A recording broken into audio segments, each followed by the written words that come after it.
Can we start with what you may have heard there? I know you couldn't see the pictures, but what you heard from your people on the streets of the capital who want your government to be tougher. What would you say to them?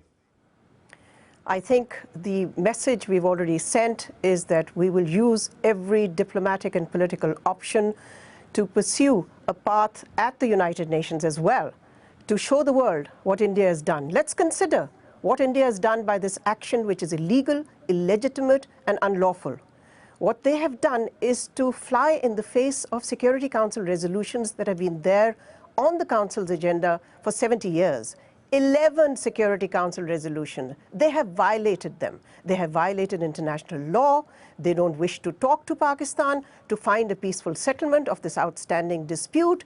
And as your news story showed, they have turned 14 million people, over 14 million people in occupied Kashmir into prisoners. This is an armed camp that they have created, and this is a serious situation which poses a grave threat to peace and security in our region. I want to ask you, sorry to interrupt, I do want to ask you about your talks at the UN, but first just what you were talking about in reaction to what the people in Islamabad were saying. Is it fair to say there's some mixed messaging coming from Pakistan? Your Prime Minister said very recently, in fact, that he doesn't want war. It would be absolutely disastrous, is what he said in Parliament. But your Chief of the Army was saying, the Pakistan Army stands firmly by the Kashmiris. We are prepared and will go to any extent to fulfill our obligations. That sounds like war is on the table. No, war is not on the table. Pakistan does not wish to see a conflict. Pakistan will not do anything to escalate the situation. The aggressor and the country that's escalated the situation and taken us to the edge of the precipice is India. And I think what we will do at the United Nations is to take up the issue with the Security Council.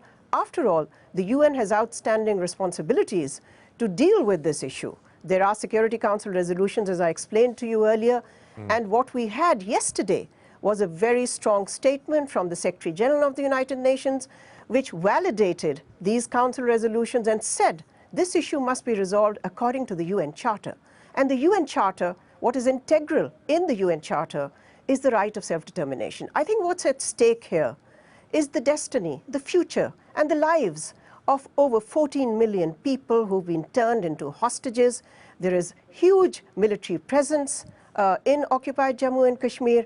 So I think what you will see my country doing is to take this issue up at the diplomatic level and use all political means to ensure that we get justice for the Kashmiri people. I think our message to the Kashmiri people is you're not alone. You will never be alone. We are with you, and we will continue to do whatever we can to ensure that your plight. Look, Tom, ultimately this issue, in the first instance, this issue is about human suffering.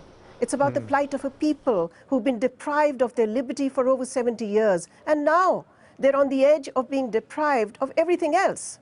They cannot leave their homes, their leaders have been arrested, there are food shortages, and above all, now there is an assault on their very identity.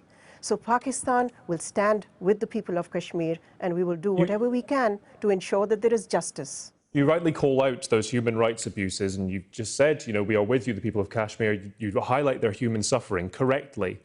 But is it slightly hypocritical, given that Pakistan was on a list of countries who praised China's contribution to international human rights causes for what large proportions of the international community consider internment in forced labour camps in Xinjiang, all of whom are Muslims? Why are we changing the narrative? Why are we changing the subject here? Well, you're rightly calling out human rights abuses. You're rightly calling out human rights abuses, which you should do across the board. The issue is of international law. There are Security Council resolutions, as I said. There are 2 reports of the United Nations on human rights violations in occupied Kashmir. We have to keep the focus on a crisis that is brewing in our region. We don't want this crisis to spin out of control. We would like the international community to step up to the plate, to stand on the side of law, justice, and fairness, and also to deliver on the pledges that were made to the people of Kashmir by the Indian leadership itself.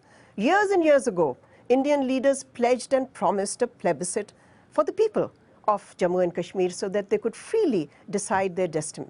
So if you believe in democracy, and if you believe in liberty, and if you believe in human rights, Why is it denied to the people of occupied Kashmir? I think but you don't think that those same rights, you should stand up for them for people in the countries very close to you in China? That's not the issue. That's not the issue under discussion right now.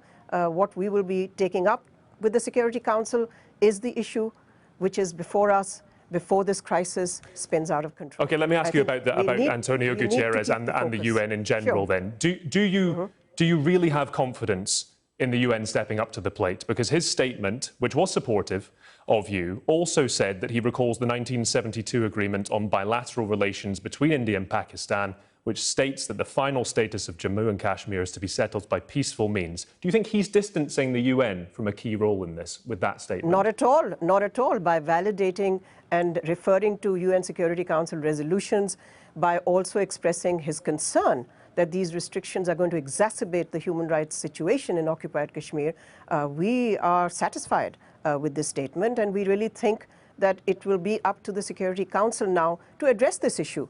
It is a major issue. It is a major threat to international peace and security. And also, it is an issue of whether we want to live in a rules-based international order where people abide by Security Council resolutions, or do we want to live in a world where countries get up and unilaterally take actions that pose a threat to not just their neighbor, but to the whole world, actually. Can I ask you about the reaction of Muslim-majority countries? Saudi Arabia was part of a statement that was released, but they've refrained from taking a position. There are reports that your Prime Minister personally telephoned the leaders of some Muslim-majority states, and there's been a muted reaction. Indeed, the United Arab Emirates has praised India, arguing that the revocation of Article 370 will improve social justice and security. Are you disappointed in the reaction of some of your what could be allies?